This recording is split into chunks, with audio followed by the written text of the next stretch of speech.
안녕하세요. 오늘은 6월 13일 목요일인데요. 간단히 오늘은 두 개 주제만 말씀드리려고 해요. 하나는 이제 메시지와 메신저는 다르다. 다르니까 우리가 구별해서 판단을 해야 된다.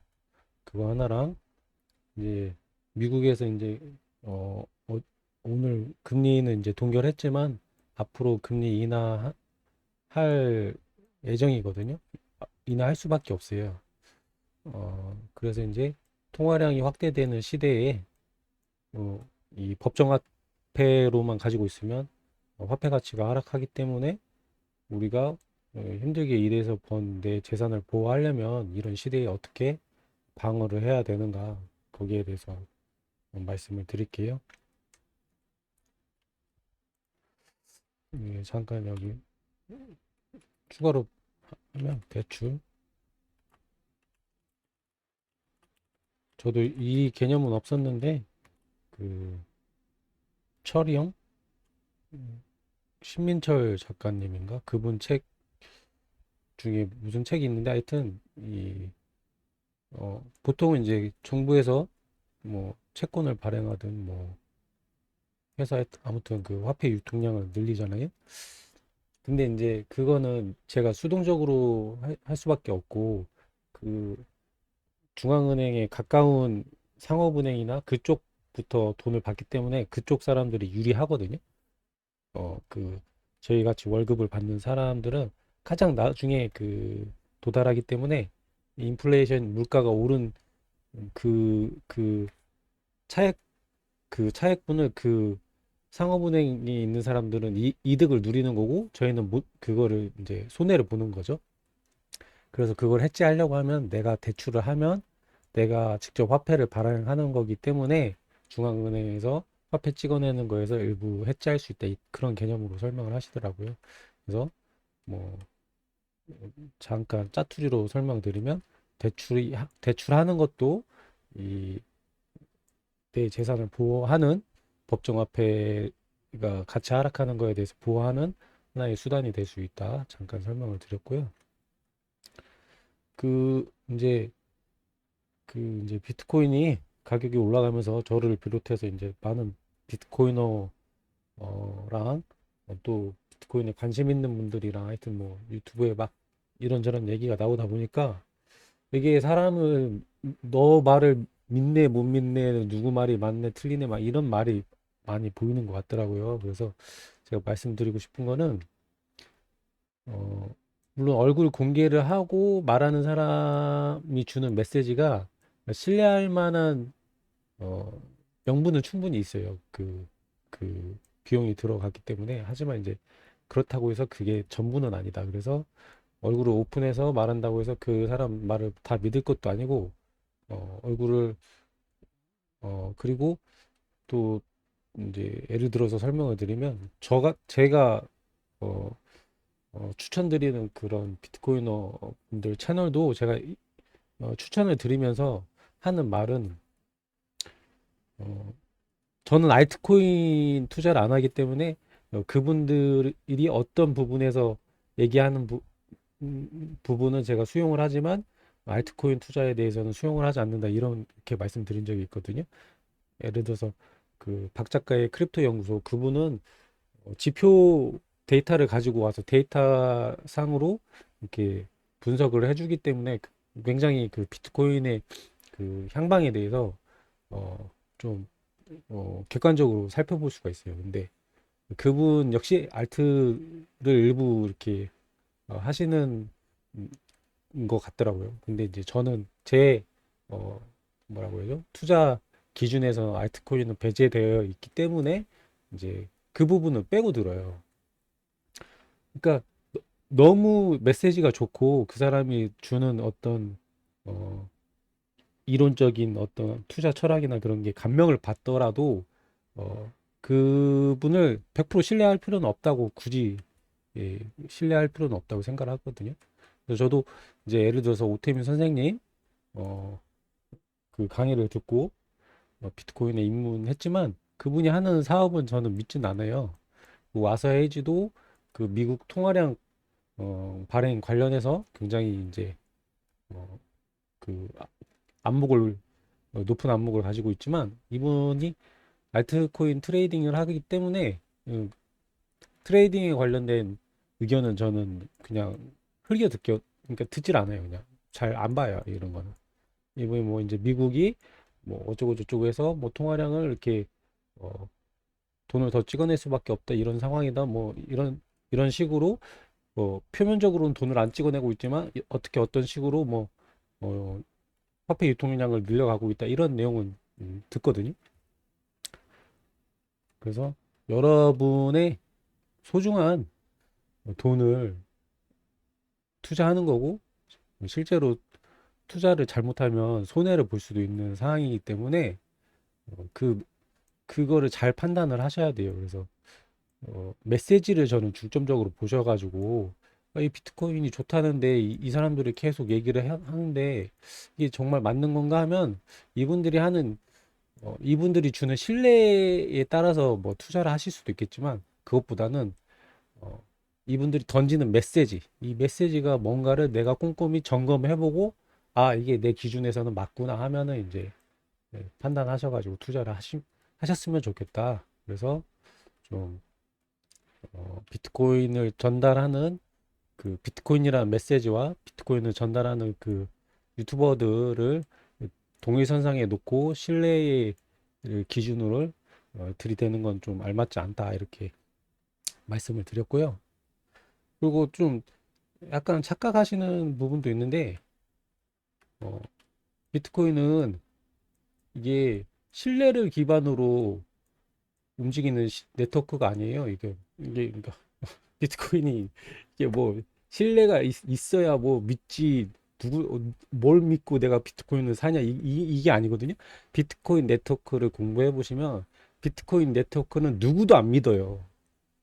누구도 안 믿어. 그 시스템 내에서 참여하는 사람들이 각각 이기적으로 행동하고 있는데 그 행동 유인이 비트코인 네트워크를 강하게 만들어 갈 뿐이지 서로가 서로 절대 안 믿어요. 아니 안 믿는 걸로 세팅돼서 나온 그 작품이거든요. 그래서 뭐 비트코인이 신뢰에 관한 거는 맞지만 여기는 비트코인은 신뢰 없는 신뢰가 여기는 신뢰를 하지 않아요. 누구를. 그렇기 때문에 이 비트코인을 믿을 수가 있다는 거죠. 저희는 누구 사람을 믿는 게 아니거든요. 여기는 그 부분을 좀 더 알아보시면 좋으실 것 같고요. 이제 오늘 본격적인 주제로 설명을 드리면 이제 슈카 라는 분이 제 생각에는 이제 서울대도 나오셨고 굉장히 이쪽 비트코인에 대해서 어떻게 금방 받아들일 거라고 생각했는데 제 생각보다는 굉장히 이렇게 경계를 하시더라고요. 그래서 아무튼 그런 이제 영향력이 있는 분이다 보니까 또 그 이렇게 스쳐가는 영상으로 보시는 분들은 굉장히 또 비트코인에 대한 편견이 있을 수 있겠다 해서 그 부분에 대해서 약간만 한번 살펴보려고 하거든요. 영상 한번 보실게요.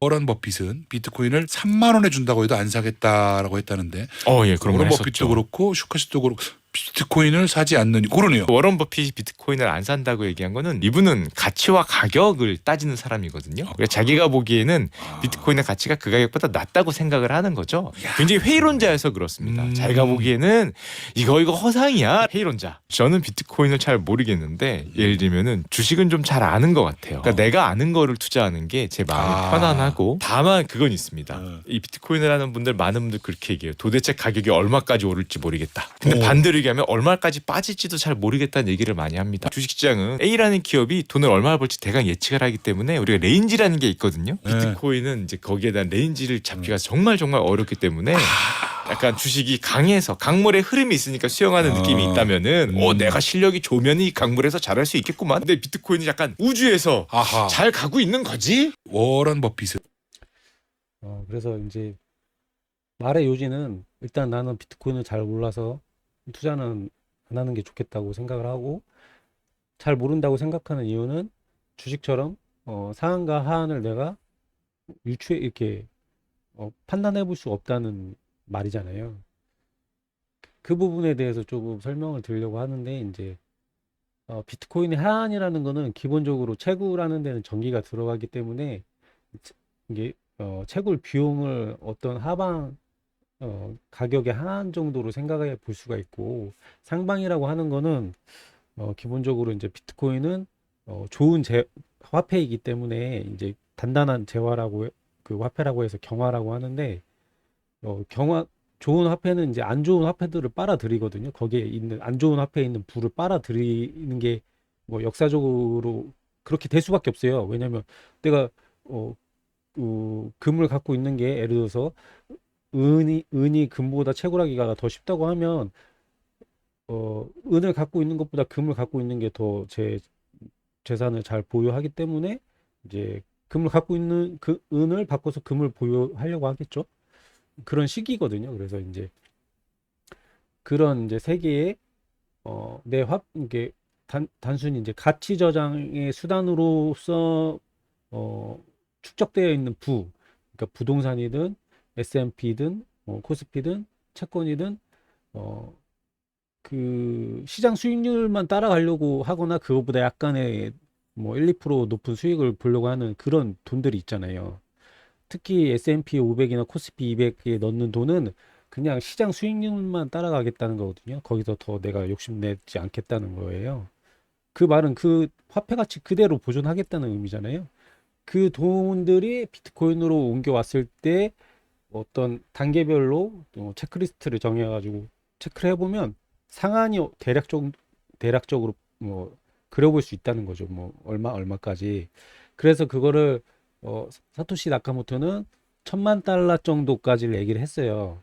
그 우리나라 돈으로 100억이고 얼마 전에 그 내한한 사이페딘 아모스인가 어 저기 뭐야 왜 달러는 비트코인을 싫어하는가 그 책의 저자는 어 이 세계 화폐가 뭐 300조 정도 된대요. 그러니까 그게 비트코인으로 충분히 옮겨올 수 있다고 자기는 생각을 하고 그 기한을 자기는 한 2030, 40년 정도까지로 보더라고요.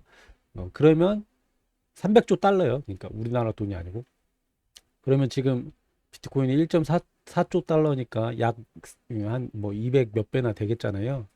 그러면 우리나라 돈으로는 한 200억 정도는 2040년경 전으로 갈 수 있다고 그 사람은 생각을 하는 거예요. 그러니까 사람들이 뭐 돈나무 언니, 캐시우드도 그렇고 자기들이 어떤 체크리스트를 만들어 놓고 이런 기준, 그러니까 뭐 미국에서 이제 내년부터는 그 회계 기준에 비트코인을 이게 상승분에 대해서 이렇게 돈을 벌었다고 다 체크할 수가 있고 뭐 그런 게 회계 기준이 변경이 되거든요. 그런 거가 회계 기준이 뭐 적용이 된다던가 뭐 이런 체크리스트를 정해가지고 그게 실현될 때마다 비트코인이 전체 세계에 깔려 있는 그 가치 저장의 부 중에 얼마를 흡수할 거라고 예상을 해보고 상방을 정할 수 있다는 거죠. 그러니까 슈카의 말처럼 여기는 뭐 빵원에서 뭐 1조 뭐 1조 뭐 300조 막 뭐 알 수도 없는 여기서 막 올라갈 때는 한없이 올라가겠지 뭐 내려갈 때는 어디가 지하인지 모를 정도로 떨어질 거야. 이 말은 조금 너무 과장해서 비트코인을 조금 안 좋게 바라보는 그런 인상을 심어줄 수 있다. 그런 점에서 한번 말씀을 드리고 그 비트코인에 들어가는 전기가 굉장히 많아요. 그래서 지금 여기 보면은 이게 그 캠브리지 대학에서 그 비트코인이 얼마나 전기를 소모하는가에 대한 그 도표를 나타낸 건데 여기 보면 뭐 중국, 미국 잘 안 보이지? 약간 키우면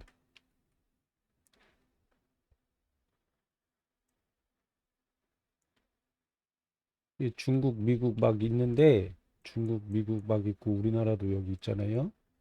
이렇게 앞에 한 뭐 이 정도까지가 한 그룹이라고 치면 여기 한 20개국 되겠죠? 그리고 여기 밑에 쭉 있고 이게 보면 우크라이나, 뭐 아르헨티나, 폴란드 이 정도 나라의 1년 전력 소비량이랑 안 먹어요. 비트코인 채굴하는 데 들어가는 전기가.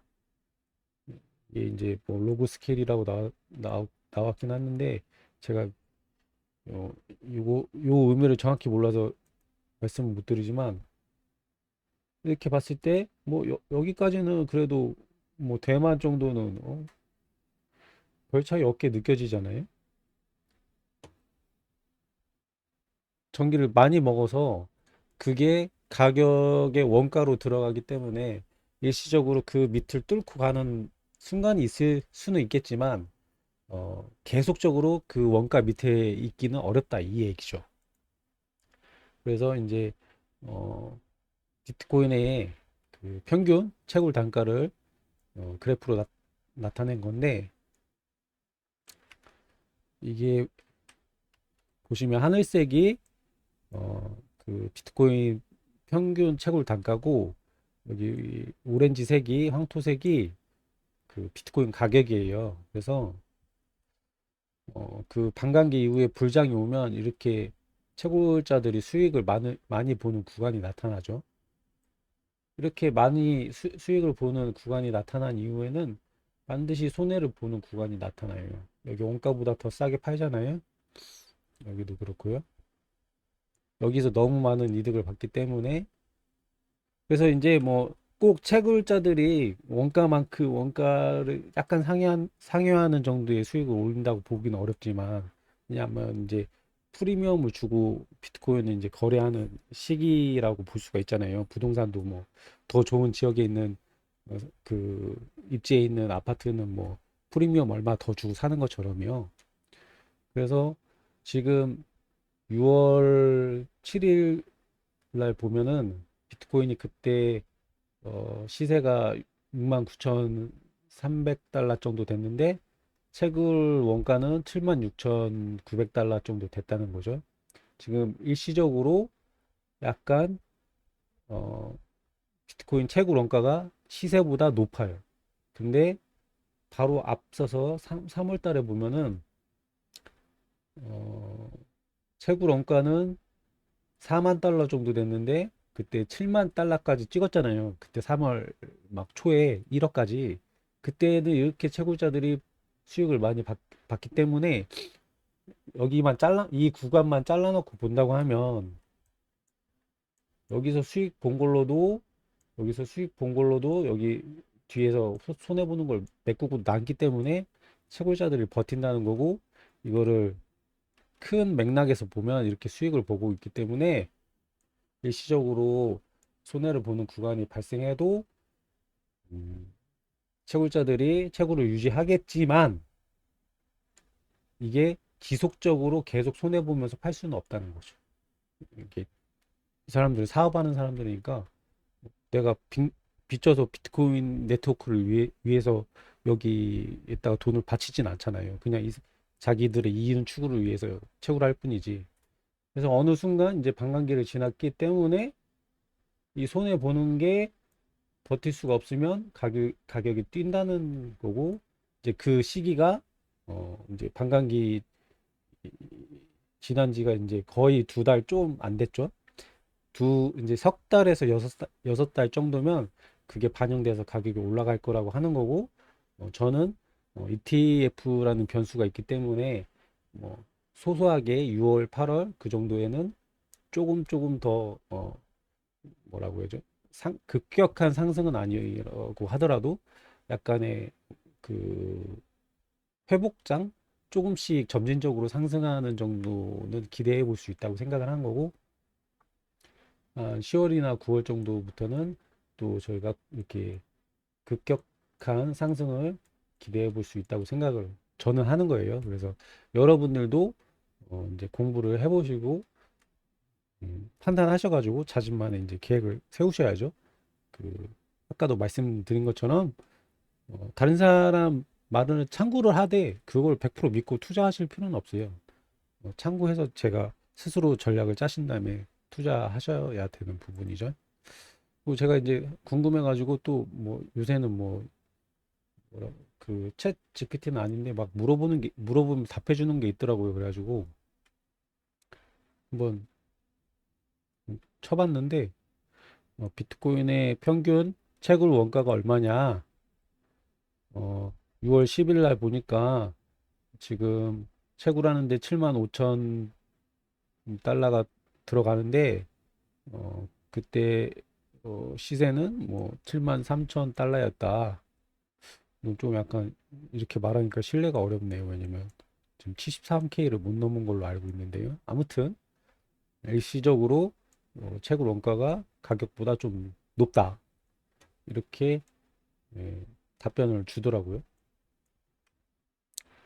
그래서 이 채굴 원가가 하방으로 작용할 확률이 높고 상방은 아까 말씀드린 것처럼 세계의 그 가치 저장의 수단으로 저장된 거기를 얼마나 흡수하느냐에 따라서 우리 법정화폐 가치 단위로 봤을 때 비트코인의 가격이 많이 상승할 수 있겠다, 그런 거죠.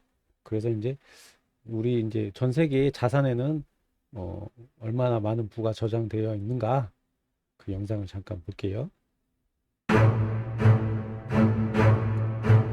지금 비트코인은 1.4조 달러 정도 되거든요. 그러니까 지금 여기랑 거의 여기라고 보시면 돼요. 역사적 고점 여기라고 보시면 돼요.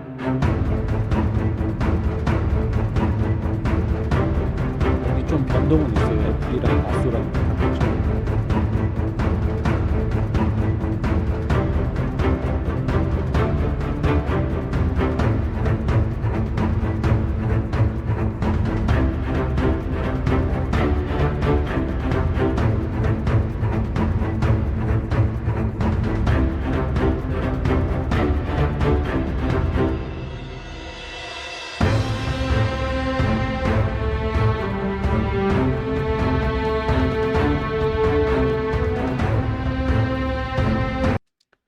저는 개인적으로 한 2030년 중반경에 이게 34년, 28년이면은 32년에 반감기를 겪고 그러면 한 33년 정도의 고점을 찍었을 때 그때 한 60억 가까이 될 거라고 저는 개인적으로 기대를 하고 있거든요.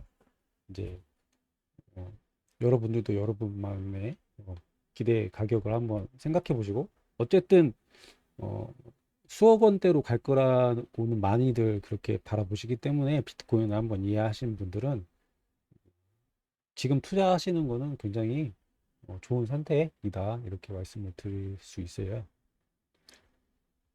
그리고 이게 좀 의외의 영상이어서 한번 소개를 해드리면, 이 슈카 채널에서도 그렇고 굉장히 비트코인에 대해서 약간 뉘앙스가 별로 좋지 않았는데 안 좋게 말하는 것처럼 들렸는데, 이 영상에서는 슈카님이 그냥 중립적으로 좀 말씀을 하시는 것 같아서 한번 잠깐 소개를 해드릴게요. 달려가겠습니다. 다시 현대로 돌아왔어요. 미국이 얼마 전에 금융위기라는 걸 맞습니다. 얼마 전에 코로나라는 위기를 맞아요. 위기를 맞을 때마다 돈을 어떻게 했어요? 더 찍어야죠. 엄청 찍었어요. 이만큼 찍었습니다. 찍어낸 양이 점점 더 커지니까 어떤 사람들이 이걸 보면서 이래도 되나 이런 생각을 하는 겁니다. 니들이 뭔데 이렇게 많이 찍어? 맞아. 누구랑 맞고. 옛날에 뭐 이 금 본위 체제 무너졌을 때처럼 이거 무너질 수 있잖아요. 그래서 중앙에 있는 여기를 못 믿는다? 중앙에서 나가야겠다? 그게 뭡니까? 중나. 탈중앙화라 그래요. 탈중앙화. 어디서 들어봤죠? 네, 들어왔어요. 탈중앙화된 화폐를 우리가 만들어야겠다. 그래서 나온 화폐가 뭡니까? 비트코인? 비트코인 같은 화폐가 그래서 등장을 합니다. 비트코인은 국가가 만든 화폐가 아니잖아요. 그렇죠. 맞아요. 여기서 어찌 됐든 화폐라고 직접 말을 했어요, 슈카님이. 그래서 좀 놀랍더라고요. 이게 이제 처음 이제 화폐의 역사를 쭉 간략히 설명하는 영상인데 여기에 비트코인을 껴서 말씀을 하셨길래 한번 소개를 해드렸고요. 이게 어떻게 보면 약간 슈카님 개인적인 비트코인에 대한 뷰가 뭐 중립 정도로 왔다고 볼 수도, 해석을 그렇게 할 수도 있을 수도 있겠죠. 그건 이제 알아서 판단을 하시고요. 그리고 이제 말씀드리고 싶은 게 투자를 전혀 안 하시는 분들이 있는데, 그러니까 예적금만 하시는 거죠. 그게 이제 금리가 높았을 때 예전에 80년대처럼 그런 경기가 호황이고 그러면은 그게 이제 화폐 가치가 하락하는 거 방어가 어느 정도 될 수 있다고 생각을 하는데, 지금 시대는 그렇지 않기 때문에 투자는 반드시 해야 되거든요. 투자는 반드시 해야 되고, 그래서 영끌이든 뭐든 해서 지금 아파트를 코로나 때 막 사신 거잖아요. 그게 그런 현상이 일어날 수밖에 없는 거는 이제 2010년 중반경인가 그때도 대출해서 산 사람들이 한 5, 6년 후에 굉장히 큰 집값이 올랐기 때문에 그때 시점에 또 코로나 때 돈을 풀었기 때문에 그때 그런 생각이 들 수밖에 없었어요. 근데 저는 개인적으로 판단했을 때 부동산은 너무 이제 어렵다 앞으로가, 그래서 투자를 안 한 거죠. 아무튼 애적금을 갖고 있는 건 좀 아니다. 부동산이든 코스피 200이든 S&P 500이든 개별 주식이든 채권이든 금이든 비트코인이든 화폐 가치 하락을 방어하기 위한 어떤 그 재테크 수단은 반드시 해야 되고, 그거는 내가 하기 싫어하면은 그냥 손해 보는 거예요. 그래서 이게 내 재산을 지키기 위한 노력으로서 반드시 해야 되는 거니까 한번 살펴보십사 말씀을 드리고, 그 부분에 대해서 잘 설명해 주신 분이 있어서 한번 영상으로 소개를 해드릴게요. 돈이 많이 풀린다는 건 자산의 가격이 오른다라는 뜻이기 때문에 자산을 취득할 수 있는 경제적 여유가 있는 자산가들, 재산이 있는 분들이 훨씬 더 부자가 될 가능성이 많고요. 참 어떻게 보면 이게 우리 사회나 전 세계적으로 이제 문제가 되고 있습니다만은, 자산이 많은 분들이 경제적인 지식도 교육도 많이 받아서 이 자산을 증식할 수 있는 준비가 더 돼 있는 분들이 확률적으로 많지 않겠습니까? 그래서 결국 이 돈이 많이 풀린 기간, 유동성이 확대되는 그 기간을 통틀어서 우리가 보니까 부자가 훨씬 더 부자가 되고, 비교했을 때 가난한 사람들은 훨씬 더 가난해졌다라는 걸 여러 가지 통계 숫자에서 저희가 증명할 수 있습니다. 예를 들면 2009년 이후에 어떤 그래서 앞으로 이제 미국이 어쨌든 금리 인하를 할 수밖에 없는데, 왜냐하면 그 정부 부채 이자가 90일에 1조 달러씩 늘어나고 있다고 하고, 지금 금리 인하를 안 하면 그 이자를 이 이자가 그러니까 그 정부 부채를 그 이자만 갚는데 국방비 수준으로 갚아야 되거든요. 국방비가 1.7조 달러인가 그렇대요. 그러니까 그 수준으로 가면 이제 이자를 감당할 수가 없는 수준이 돼버려 가지고 계속 돈을 더 찍어내고 악순환에 들어가기 때문에 어쨌든 금리 인하를 할 수밖에 없는데, 그게 9월로 예상되고 앞으로도 지속적으로 법정 화폐는 가치가 하락할 거기 때문에 여기 설명을 해주셨지만, 그런 경우에는 자산을 가진 사람이 부를 훨씬 많이 증식을 할 수 있기 때문에, 그렇지 못한 사람에 비해서 여러분이 공부해 보시고 이 중에 하나는 반드시 갖고 있으시되, 저는 비트코인이 가장 이 중에서 우월하기 때문에 비트코인을 추천한다. 근데 나는 진짜 아무리 봐도 이걸 잘 못 믿겠다 하면, 조금 제 생각에는 돈이 없는 분일수록 비트코인의 비중이 높으신 게 맞을 것 같고, 돈이 많이 있으신 분들은 뭐 여러 가지 자산이 있으실 테니까 조금만 담아 가셔도 되겠죠. 근데 저는 어차피 제가 이게 말씀드리는 분들은 뭐제 지인이나 그 연봉 한 4, 5천 정도의 그 서민층이 타겟이니까 비트코인을 본인 재산에 뭐 자산, 부동산, 뭐 금융자산 통틀어서 최소 30%? 제 마음 같아서는 한 50% 이상은 가져가시라고 말씀드리고 싶은데, 그래도 그냥 이해를 못한 상태시라면 30% 정도는 배분을 하시면 좋으실 것 같다 말씀드리고, 저기 고래동굴부라는 그 네이버 카페 가면 최근에도 아파트 파셔가지고 비트코인 2.8개인가 사신 분 있어요. 그게 비트코인을 이해한 사람들의 그 특징 같거든요. 그거를 이해를 하잖아요. 그러면 오태미 선생님도 그랬지만 이게 내 전 재산을 거기에 다, 왜냐면 이게 굉장한 발견이거든요. 이게 정말 이거를 왜 내가 몰랐고 이거를 이렇게 좋은 거를 사람들이 안 사지? 뭐 반박이 있을 수 있겠지만 어쨌든 그런 특징들이 나타나요. 그래서 어, 그렇게 한 번에 하시는 분들도 있고 차근차근 이렇게 주식이나 이렇게 그거를 순차적으로 정리해서 들어오시는 분들도 있는데, 아무튼 저는 그분의 선택이 시기적으로 아주 나이스한 편은 아니지만 괜찮다, 괜찮은 정도는 된다. 왜냐면 제가 작년에 트위터 보면 작년 초에 아파트 파셔가지고 똑같은 케이스인데 그분은 8개인가 하여튼 사셔가지고 그때 막 2천만 원일 때 많이 사셨더라고요. 그러니까 거의 10개 되셨거든요, 그분은. 그러니까 10개면 지금 20억이잖아요. 20억 좀 안 되잖아요.